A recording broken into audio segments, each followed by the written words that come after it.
2021년도 마지막 대예배, 송년주일의 대예배 하나님 말씀을 전하기 위해 준비하면서 그럼에도 불구하고 감사했고 그럼에도 불구하고 은혜였다. 정말 마음에 그렇게 생각을 했고요. 지난 한 해를 이렇게 돌아보니까 지긋지긋해요. 아주 지긋지긋한 일이 많았는데 그게 다 은혜고 그게 다 복이었어요. 그래서 참 제 마음속에 그런 마음의 깨달음을 갖습니다. 나는 참 복 있는 사람이다 이런 생각을 했습니다. 여러분 동일한 마음일 줄로 믿습니다. 한번 고백합시다. 나는 복 있는 사람입니다. 시작. 나는 복 있는 사람입니다. 정말이에요. 복 있는 사람들이에요. 그 은혜와 복을 누리시기를 바랍니다. 나는 그래도 복 있는 사람입니다. 이렇게 은혜 안에 살아가는 우리들 되기를 바랍니다. 세상사가 악과 선으로 나눠지지요. 악이 있고 선이 있잖아요. 악한 일이 많아지면 안 되잖아요. 선한 일이 많아지기를 바랍니다. 그 악과 선이라는 것이 그 속에 알맹이가 있어요. 그러니까 복숭아에 씨가 있는 것처럼 이 악의 알맹이를 뭐라고 부르느냐?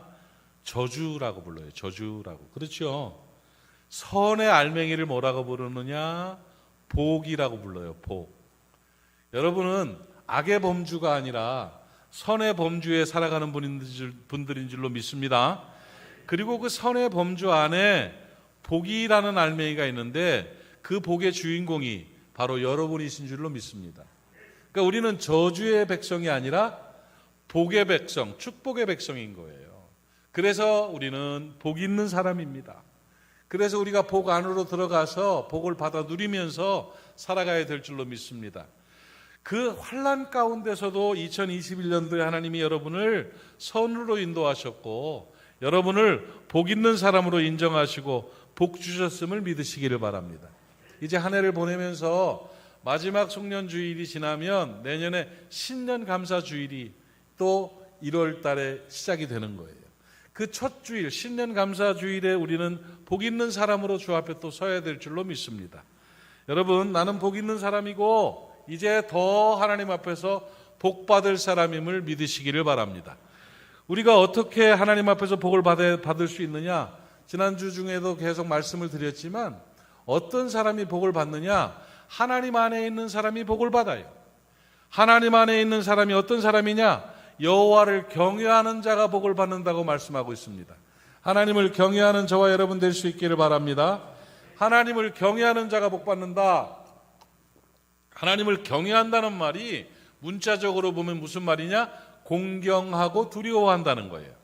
하나님을 공경하고 두려워하는 사람이 하나님을 경외하는 사람인데 현대적인 용어로 풀어서 말하면 다른 거 없습니다.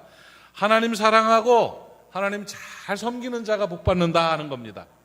여러분 하나님 잘 사랑하시기 바랍니다. 하나님 잘 섬기시기를 바랍니다. 그래서 복 받는 여러분 되시기를 주님의 이름으로 축복합니다. 이 복에 관한 말씀을 시편 128편 이런 말씀을 통해서 가정의 복 쭉 말했는데 오늘은 시편 112편을 가지고 말씀을 나누고 싶어요. 시편 112편 또 시편 111편도 마찬가지지만 시편 112편은 특이한 구조로 되어 있습니다. 그래서 어떤 구조가 어떤 표현이 맞을지 몰라도 112편은 어떤 구조냐면 히브리어 그 알파벳 있잖아요. 시편이 몇 군데가 그런 데가 있어요. 히브리어 알파벳 이렇게 쭉 돼 있잖아요. A, B, C 이렇게 돼 있는 것처럼 그 하나하나의 알파벳을 가지고 삼행시처럼 시를 쓴 게 시편 112편이에요. 예, 그 우리나라 가나다라 마바사 이것처럼 하면은 삼행시처럼 가를 가지고 단어를 만들고 그러면 나를 가지고 단어를 만들고 이런 식으로 그 구조가 삼행시 몰라요? 알죠? 오늘 기도하신 우병찬 장로님 우병찬을 가지고 삼행시를 한번 줘볼까요? 그런 식이에요. 그러니까 우리를 지키시고 도우시는 하나님 감사합니다. 병석에서도 회복시켜 주시고 치료하시는 하나님을 찬양합니다. 찬에 나오면 되겠다. 찬양합니다. 이렇게 잘했는데 내가. 그러니까 그런 것처럼 이 히브리어의 그 알파벳을 가지고 알렙, 베트, 기멜 뭐 이렇게 쭉 나오죠. 그런 것처럼 그거 하나하나를 쳤으니 얼마나 그게 치밀하겠어요. 그런데 또 이게 좀 이렇게 질라니까 그거에 맞추려니까 조금 이렇게 어색한 부분도 있고 그러기는 해요. 그래서 정리가 필요합니다. 어쨌든 간에 시편 112편은 앞부분에서는 하나님을 경외하는 자에게 주시는 복을 말하고 뒷부분은 악인들에게 베푸시는 악인들의 비참한 종말들을 또 말하고 있어요. 근데 우리가 뭐 악인들의 비참한 종말을 배울 필요는 없잖아요. 그래서 앞부분만 가지고 좀 설명을 드리는데 이 시편 112편에서 복을 받을 사람들에 대한 표현들을 가지고 주시는 메시지가 한 4가지 정도로 정리가 되더라고요. 참 이거 아주 귀한 말씀을 우리에게 담고 있는데 좀 섞이기는 했지만 이걸 제가 다시 정리를 해드릴게요. 자, 그러면 하나님을 경외하는 자가 어떤 자인가? 복을 받는 사람입니다. 그러면 하나님을 경외한다는 말은 무슨 말입니까? 요거를 1절부터 5절까지로 설명을 할 수가 있어요. 먼저 1절을 봐요. 1절을 보면 할렐루야 여호와를 경외하는 자가 어떤 자입니까? 이렇게 풀어갈 수 있어요. 그의 계명을 크게 즐거워하는 자가 복을 받습니다 하는 말이에요. 그러니까 첫 번째로 하나님을 경외하고 복받는 사람은 어떤 사람이냐? 그의 계명을 크게 즐거워하는 사람이다. 이거를 우리말로 풀어가면 뭐냐? 말씀 안에서 신앙생활 잘하는 사람이에요. 그러니까 말씀과 신앙으로 살아가는 사람이 하나님을 경외하는 사람이고 복받는 사람이다. 이렇게 말할 수가 있죠. 기억하세요. 말씀의 사람, 신앙의 사람이 하나님을 경외하는 사람이에요. 그 다음에 2절 말씀 보시면 그의 후손이 이 땅에서 강성하며 하면서 어떤 자? 정직한 자들의 후손에게 복이 있다 하면서 정직한 자를 말하고 있어요. 4절도 보면 거기에 정직한 자들에게는 흑암 중에 빛이 일어난다. 그는 자비롭고 긍휼이 많으며 의로운이다. 이렇게 말하면서 정직한 자가 하나님을 경외하는 자다. 이렇게 말하고 있어요. 첫 번째는 뭘 기억하라고 그랬어요? 하나님의 말씀을 지키고 순종하는 거. 두 번째는 뭐라고요? 정직하게 살아가는 거예요. 여러분, 예수님 믿는 사람들이 정직해야 됩니다. 정직하게 살아가시기 바랍니다. 자, 그리고 4절을 다시 한번 보시면 정직한 자들은 흑암 중에 빛이 일어나니 그는 어떤 사람이냐? 또 자비롭고 긍휼이 많으며 의로운 사람이 복을 받는다는 거예요. 정직한 사람, 자비롭고 긍휼이 많고 의로운 사람 이렇게 말하고 있죠. 그러니까 이 자비로운 사람, 긍휼이 많은 사람, 의로움을 행하는 사람을 뭐라고 묶으면 될까를 생각하다 그냥 이렇게 친절한 사람이라고 하면 될 것 같아요. 사람을 대할 때 친절하게 긍휼을 마음으로 자비한 마음으로 의를 행해주면서 이 친절한 사람이에요. 친절한 사람이 복을 받게 돼 있어요. 5절 말씀을 보니까 5절 은혜를 베풀며 꾸어주는 자는 잘 된다. 그 일을 정의로 행한다는 정의로운 사람이 은혜를 베풀고 꾸어주는 자입니다. 이렇게 번역을 할 수가 있는 거예요. 어쨌든 간에 여기서 나오는 단어가 또 정의로운 사람이라는 단어가 나와요. 자, 이제 보세요. 이거예요. 말씀을 잘 지키는 말씀의 사람, 정직하게 행하는 정직한 사람, 사람들에게 잘 대해주는 친절한 사람, 정의를 행하는 정의로운 사람. 좀 끄떡끄떡 하세요. 그런 사람이 어떤 사람이에요? 하나님을 경외하는 사람이라고요. 바꿔서 말하면 하나님을 경외하는 사람들은 말씀 안에서 살아가요. 하나님을 경외하는 사람들은 정직하게 살아가요. 하나님을 경외하는 사람들은 친절하게 살아가요. 하나님을 경외하는 사람들은 정의롭게 살아가요. 웬만하면 아멘 좀 할 때가 됐는데 마스크 쓰고 입 콕 닫고 있으니 아주 답답해 죽겠네요. 그러니까 4가지를 기억할 수 있죠. 말씀에 안에 사는 신앙의 사람이죠. 정직한 사람이죠. 또 친절한 사람, 또 사회생활하면서 정의로운 사람, 4가지를 기억할 수 있죠. 공교롭게도 사람은요 인생에 있어서 4가지 영역이 있어요. 인생의 4 영역. 제가 제자 훈련을 시킬 때도 꼭 이 4 영역에 근거해서 균형감을 가지고 제자 훈련을 시키거든요. 내 영역이 뭔가를 먼저 알아야 될 필요가 있죠. 이미 알고 계시겠지만 인생의 내 영역은요, 첫째로 신앙의 영역이 있습니다. 두 번째로 생활의 영역이 있습니다. 세 번째로 인격의 영역이 있습니다. 네 번째로 사역의 영역이 있습니다. 아셨어요? 자, 신앙, 생활, 인격, 사역. 시작. 신앙, 생활, 인격, 사역. 이게 집을 질 때 기둥 4개가 있어야 되는 것처럼 인생이 틈실하게 복받고 살아가려면 내 인생의 기둥, 인생의 영역들이 균형감이 있어야 되고 단단해야 되는 거예요. 그러니까 신앙이라는 영역과 생활이라는 영역, 인격이라는 영역과 사역이라는 영역이 자기의 범주가, 자기의 기둥이 든든해야 복 있는 인생이 되는 것입니다. 깨달아지시죠? 신앙은 좋아 보이는데 생활은 엉망이면 안 돼요. 또 사람이 인격은 좋아 보이는데 사역은 안 해. 이 책임과 사명은 없어. 뭐 일은 안 하는 사람이면 그것도 문제인 거예요. 그래서 신앙과 생활과 인격과 사역이 단단하게 서가면 그 사람의 인생집이 잘 쥐어지는 거지요. 자, 여러분의 신앙, 여러분의 생활, 여러분의 인격, 여러분의 사역이라는 인생의 영역 가운데 시편 112편에서 약속하신 그 하나님을 경외하는 사람의 삶의 방식들을 갖다가 넣어놓을 수 있겠죠. 그거 채워보는 거예요. 어떻게 이 말씀을 여기다 적용을 시킬 수 있느냐 하면 나의 신앙의 영역은 어때야 되느냐? 아까 말씀 얘기했죠? 말씀 중심으로 순종하는 사람이 되어야 된다는 거예요. 내 신앙의 영역에는 하나님의 말씀이 들어가기를 바랍니다. 여러분의 신앙이 말씀의 사람으로 순종하며 승리하기를 바랍니다. 신앙의 영역이 말씀, 하나님의 말씀의 사람으로 든든히 서갈 때 하나님을 경외하는 복받는 사람이 되는 거죠. 또 생활의 영역에 있어서는 그리스도인들이 이 땅을 생활하면서 살아가는 생활의 영역에 있어서는 어때야 되느냐? 정직한 사람이 되어야 되는 거예요. 하나님을 경외하는 자는 정직한 자라고 말씀하고 있잖아요. 여러분 삶에 정직함이 있기를 바랍니다. 생활에서 예수님 믿는 사람들은 정직해야 돼요. 정직함이라는 것은 진실한 사람이 된다는 거예요. 진실한 사람 되시기를 주의 이름으로 축복합니다. 여러분 진실은 3가지 도구를 사용하고 있어요. 진실은 3가지에서 진실해야 돼요. 하나는 돈에서 진실해야 돼요. 여러분 돈 정직하시기 바랍니다.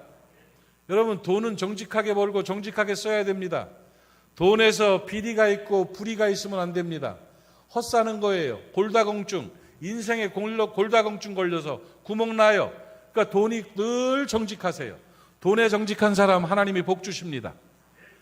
나눌 것은 나누고 베풀 것은 베풀고 받을 것은 받고 줄 건 주고 쓸 건 쓰고 드릴 건 드리고 정확하고 정직하게 살아갈 때 돈에 대한 정직함이 있을 때 그 생활이 건실한 겁니다.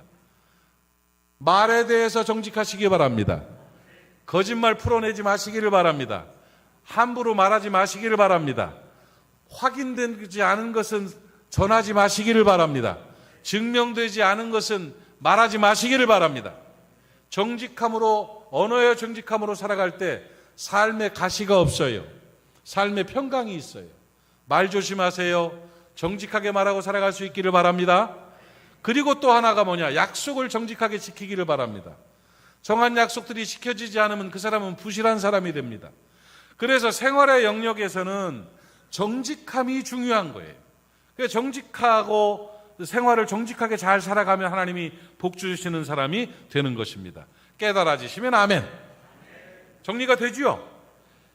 신앙의 영역은 말씀으로 순종하는 신앙생활 잘하고, 생활의 영역은 진실하고 정직하게 살아가고, 또 하나가 뭐예요? 인격의 영역에서는 어때냐? 넉넉하고 자비롭고 착한 사람이 되는 거예요. 이걸 친절한 사람이라고 그러는 거예요. 인격적으로 친절한 사람 되시기를 바랍니다. 좋은 사람 되시기를 축복합니다. 까시락진 사람 되지 마시기를 바랍니다. 난폭한 사람 되지 마시기를 바랍니다. 여러분이 넉넉하고 자비롭고 착하고 친절한 사람이 될 때 여러분 주변에 사람이 많아지는 것이고, 그럴 때 우리는 행복하게 되는 거예요. 친절한 사람 되십시오. 남편한테 친절한 아내가 되시기를 바랍니다. 아내에게 친절한 남편이 되시기를 바랍니다. 가족들에게 친절한 사람 되시기를 바랍니다. 부모님께 친절한 자녀들 되시기를 축복합니다. 친절해야 돼요. 교우들에게도 친절해야 돼요. 사람은 늘 사람에게 친절해야 돼요. 이게 인격적으로 자비롭고 의롭고 친절한 사람이 되면 내가 행복해지는 거예요. 깨달아지시죠? 그렇게 살아가시기를 바랍니다. 그리고 또 중요한 네 번째 영역이 뭐냐? 사역의 영역이에요. 정의롭게 책임을 다하는 사람. 주어진 사명들을 잘 감당하는 게 사역을 감당하는 거예요. 여러분 각자의 위치에서 사명을 잘 감당하시기를 바라고, 특별히 신앙인으로서 주의 몸된 교회를 향한 사역들을 잘 감당하시기를 바랍니다. 주의 몸이 단단해지고 주의 몸이 풍성해지고 주의 몸이 사명을 잘 감당할 수 있도록 함께하는 사역자들 되시기를 주님의 이름으로 축복합니다. 사역의 영역에서 사역을 잘 감당하게 되면 하나님이 상급을 주시는 거예요. 면류관을 주시는 거예요. 은혜를 주시는 거예요. 복을 주시는 거예요. 그런 사람이 되는 거예요. 자, 여기까지 정리해요. 자, 보세요. 시편 112편에서 말씀하시는 그런 하나님을 경외하는 자들이 어떤 모습인가를 설명했는데, 요거를 우리 인생의 내 영역에다 갖다가 딱딱 붙여놓으니까 아기가 짝짝 맞아요. 그렇죠? 여러분 내년도에 그렇게 살아가시기를 바랍니다.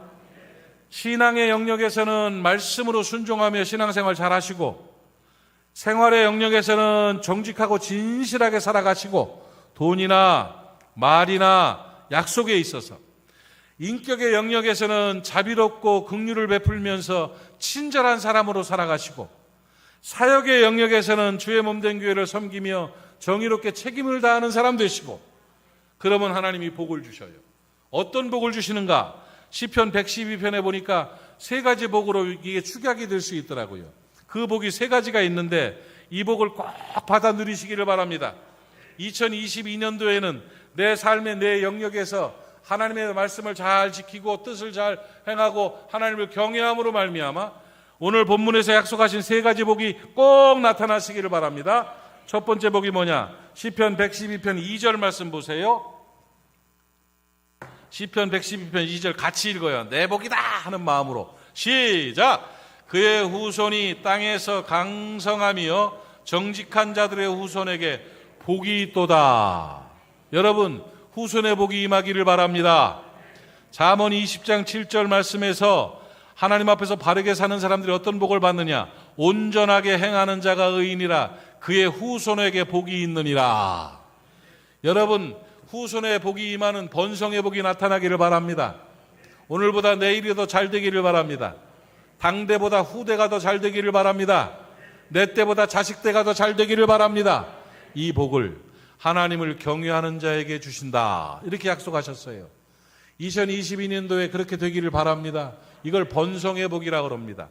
오늘보다 내일이 더 잘 되는 번성의 복, 내 때보다 자식 때가 더 잘 되는 번성의 복, 자식 때보다 손주 때가 더 잘 되는 번성의 복, 그 번성의 복을 하나님이 주시기를 원하시는 거예요.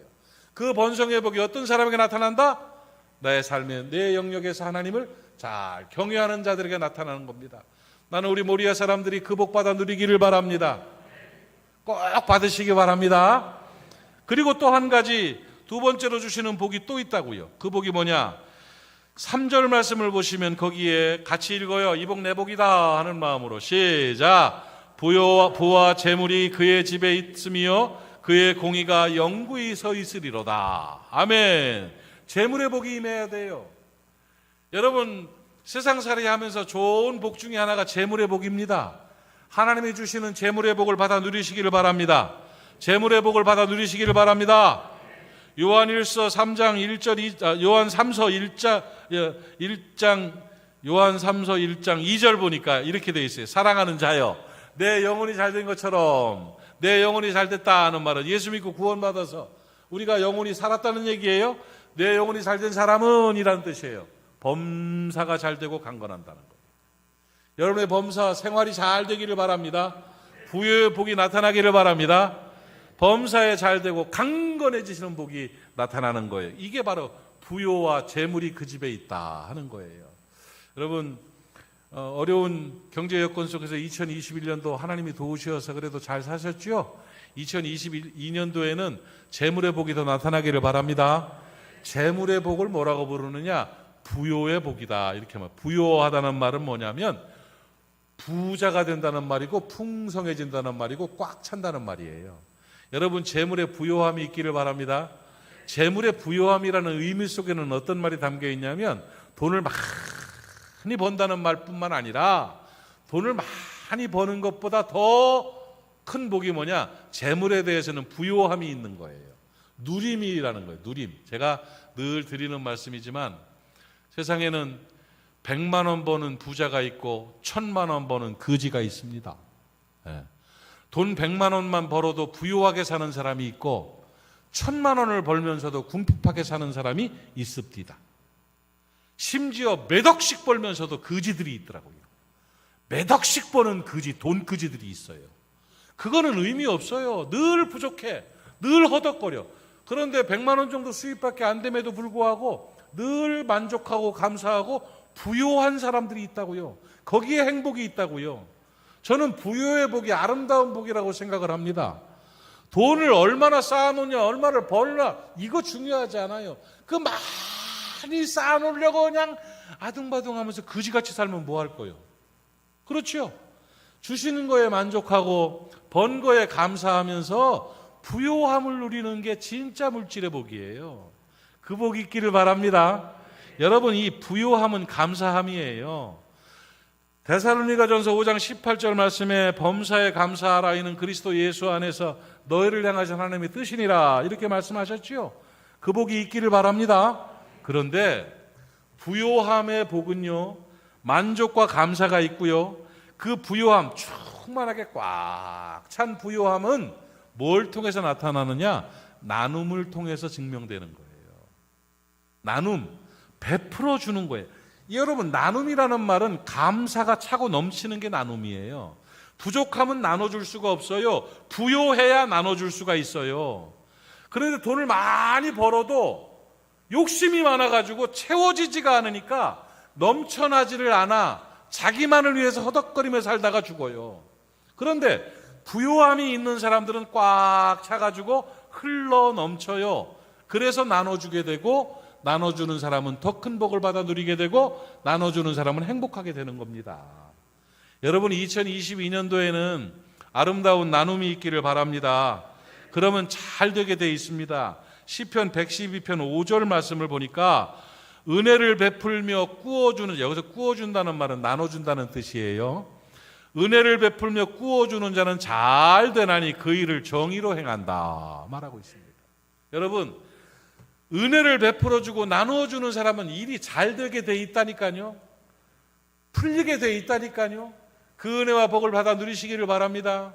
저는 올해를 지나면서 정말 감사한 일들이 참 많아요. 이 코로나 시대에 우리 교회 참 대단한 교회예요.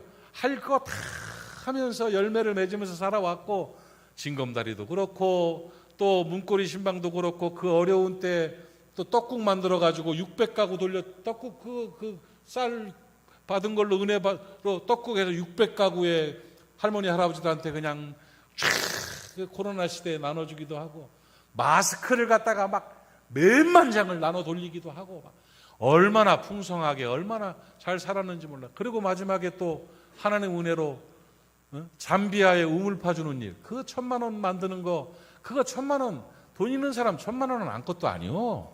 그 전화 몇 번 하면 1000만 원 낼 사람이 없었겠습니까? 우리들 중에 1000만 원 내가 하겠습니다 하는 사람이 없었겠어요?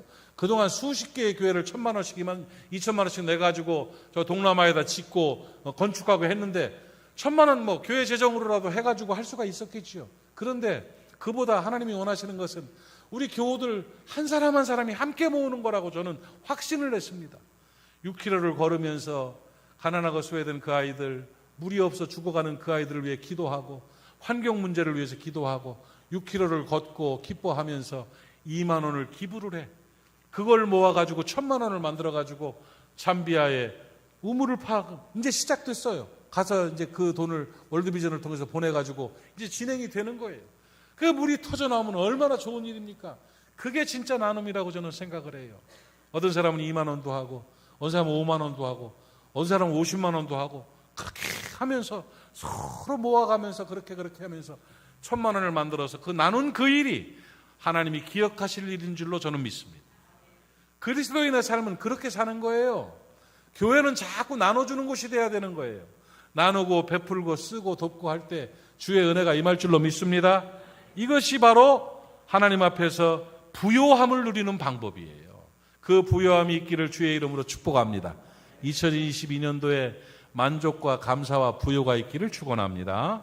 그리고 복이라는 것은 번성의 복, 후손이 잘 되고 내일이 잘 되는 번성의 복, 부요하게 되는 재물의 복, 그리고 또 한 가지 복이 6절 말씀에 있어요. 6절 말씀 한번 같이 읽어. 이 복 나한테 주세요 하는 마음으로 시작. 그는 영원히 흔들리지 아니하며 의인은 영원히 기억되리로다. 옛날 성경 또 새로 번역된 성경은 뭐라고 되어 있냐면 바르게 사는 의인들이여 당신은 두고두고 칭송을 받을지어다 이렇게 되어 있어요. 그러니까 칭송받는 사람이 되는 게 복이에요. 여러분 영원히 기억되는 칭송받는 사람 되시기를 축원합니다. 돈도 많고 잘 되는 것처럼 보이는데 사람들한테 무시당하고 미움받으면 되겠어요? 안 되겠어요? 그거 중요한 일이에요. 칭송받는 것이 복이에요. 2022년도는 히터를 틀어놓으니까 물이 자꾸 목이 말라서 그래요. 이해하세요? 2022년도는 여러분 칭송받는 사람들 되시기를 바랍니다. 어디를 가든지 인정받고 대접받는 멋있는 사람 되시기를 바랍니다.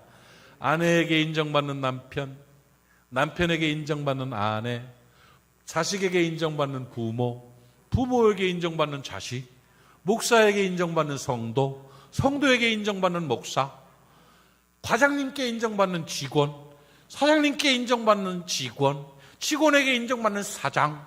이 얼마나 좋아요. 그게 복이라고. 그게 그 복이 나타나기를 주님의 이름으로 축원합니다. 축원합니다. 어디를 가든지 인정받고 대접받는 멋있는 모리아 사람들 되시기를 바랍니다. 그렇게 사는 거예요. 그 세 가지 복이 나타나는 거예요. 세 가지 복.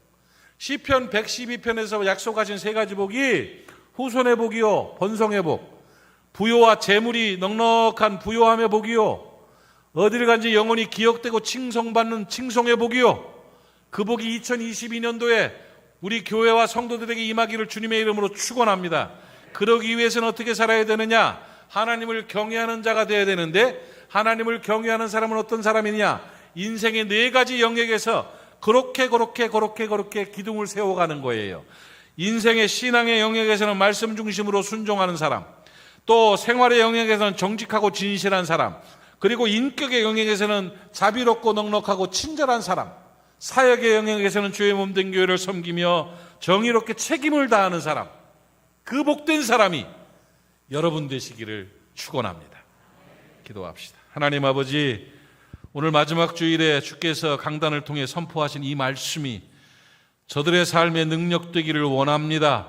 저들의 삶에 복이 임하기를 원합니다. 사랑하는 모리아교회 성도들 모두 하나님을 잘 경외하고 인생의 네 가지 영역을 단단하게 세워감으로 말미암아 복받는 성도들 되게 하여 주시옵시고 복 있는 사람 되게 하여 주시옵소서. 아버지, 번성의 복을 주시옵소서, 부요의 복을 주시옵소서, 칭송의 복을 허락하여 주시옵시고 오늘 말씀이 능력으로 우리 안에 복으로 나타나게 하여 주시옵소서.